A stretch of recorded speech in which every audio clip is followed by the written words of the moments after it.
কিছু কথা বলতে চাচ্ছি। আমাদের যে প্রাণপ্রিয় ছাত্র আছে যারা বৈষম্য ছাত্র আন্দোলন নিয়ে আজকে বিগত দিনে এই গাজীপুর চৌরাস্তায় যে সংস্কার করছেন না সারা বাংলাদেশের, সেই সংস্কার নিয়ে কিছু কথা বলতে চাচ্ছি। তো ভাইরা আপনারা কেমন আছেন?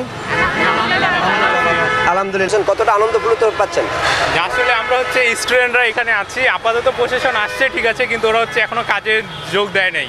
আমরা হচ্ছে স্টুডেন্টরাই শুধু কাজ করতেছি। ট্রাফিকের এখনো হচ্ছে যারা পুলিশ ছিল, ট্রাফিক ছিল, তারা হচ্ছে এখনো যোগ দেয় না, আমাদের সাথে কাজ করতেছে না।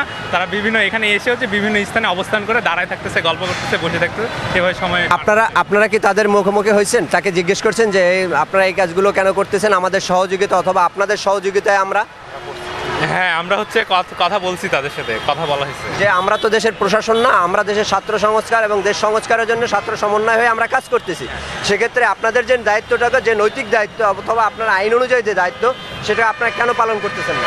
এখন আমরা হচ্ছে তাও কথা বলছিলাম, ওনারা তখন কি তাৎক্ষণিক সময় কিছু সময় ছিল, পরবর্তীতে আবার আজকে এসে দেখি যে তারা তাদের অবস্থান মতো হচ্ছে গল্প করতেছে, দাঁড়ায় থাকতেছে, কিন্তু তারা হচ্ছে ট্রাফিকের যে আইন ওদের পালন করার কথা সেটা করতেছে না। তো প্রিয় দর্শক, আপনারা শুনলেন আমাদের ছাত্র ভাই। আপনার নামটা?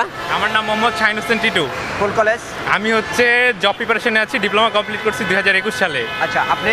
আমি সোহাগ মিয়া, সিএসসি ডিপার্টমেন্ট, ডুয়েটে। এখানে? জি। আচ্ছা, কলেজের নামটা একটু ক্লিয়ার করে বলেন।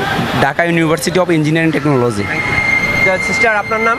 লামিয়া তাসনিম তিশা। হ্যাঁ, আপনি কোথায় আছেন? আমি ক্লাস 9-এ পড়ি চান্দনা হাই স্কুলে। আপনি?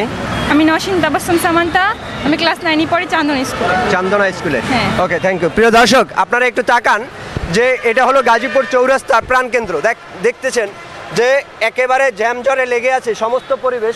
আপনারা যদি একটু তাকান, এই পরিবেশটা একটু সমন্বয় নিয়ে নিচ্ছি। আমাদের ওখানে কিছু ভাইয়েরা আছেন, একটু দেখেন যে আমাদের ভাইয়েরা বোনেরা আছেন দাঁড়িয়ে, তারা দিনরাত পরিশ্রম করে যাচ্ছেন। সেই পরিশ্রমের প্রতিফলন বাংলাদেশ সংস্কার হচ্ছে।